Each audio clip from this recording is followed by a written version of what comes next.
Drahí Gentle Jam gurmáni, vítajte v druhej časti miniseriálu, v rámci ktorého vás naučíme miešať drinky v domácom prostredí.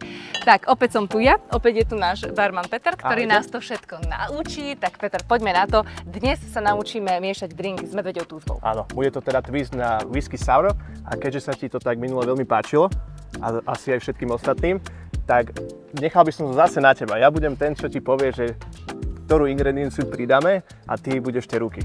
Dobre, už som na to pripravená, už si mi to povedal predtým, ako sme začali natáčať, takže až sa mi tak hádam ruky nebudú triasť, tak poďme na to. Budeme potrebovať čučoriedkový džem s portským vínom. Presne tak. Okay. Takže medvedia túžba, snažili sme sa teda priniesť teda tú medvediu túžbu aj do samotného pohára. Tak poďme na to. Vybereme si najkrajší pohár, čo doma nájdeme, keďže budeme používať whisky ako ten spirit. Môžeme kľudne použiť teda whisky glass alebo teda rock glass. Naplníme si ho zase do polky ľadom, odporúčam. Keďže je tá hlavná ingrediencia, bude ten perfektný džemík, tak aby sa nám s tým lepšie pracovalo. Ideme zase ten istý postup.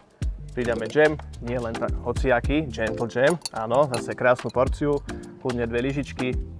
Džemík máme za sebou, následne pridáme zase krásnu porciu whisky. My dneska použijeme Bruichlady, The Classic Lady. To je moja obľúbená. Výborne. Či ešte? Tak ako podľa chute. Hej. Niekto môže používať odmerky, niekto nemusí. Ale ja nezvyknem, ale dobre. My sme pridali tak 5 centilitrov, následne pridáme niečo sladké do toho. Ja som odporúčil teda naparovanie čučoriedkovým sirupom. Môžete použiť ale nejaký iný sirup, či jahody, maliny, čučoriedky, ktoré ideme, alebo rybezle. Tam pridáme tak 2 centilitre. Na vyrovnanie použijeme nejakú acidnú zložku.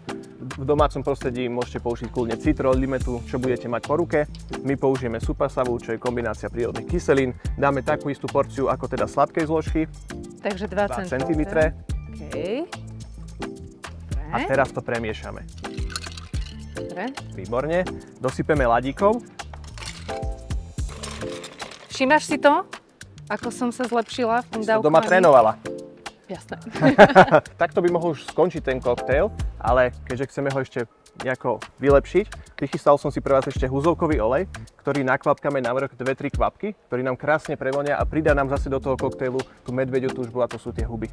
Dobre, Peter, a keď nemáme doma húzovkový olej, čo predpokladám, že nemáme? Môžeme využiť nejaký iný voňavý olej. Hej. Sú orechové oleje, máme tekvicové oleje. Takže vieme sa s tým vyhrať. Táto surovina tam nemusí byť, ale môže.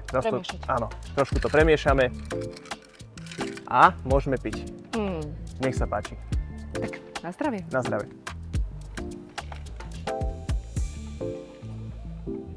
No čo na to povieš? Ja už žiadne čaje, nič. Len koktejly. Žiadne limonády, iba toto. Ku tebe ísť na návštevu, to bude teraz zážitok. Fantastické je. Ochutnaj ty. Krásne tam cítite húzovky. Výborný. Musím povedať, že ako žiadny cocktail bar by sa nemusel na toto hambiť. Výborne.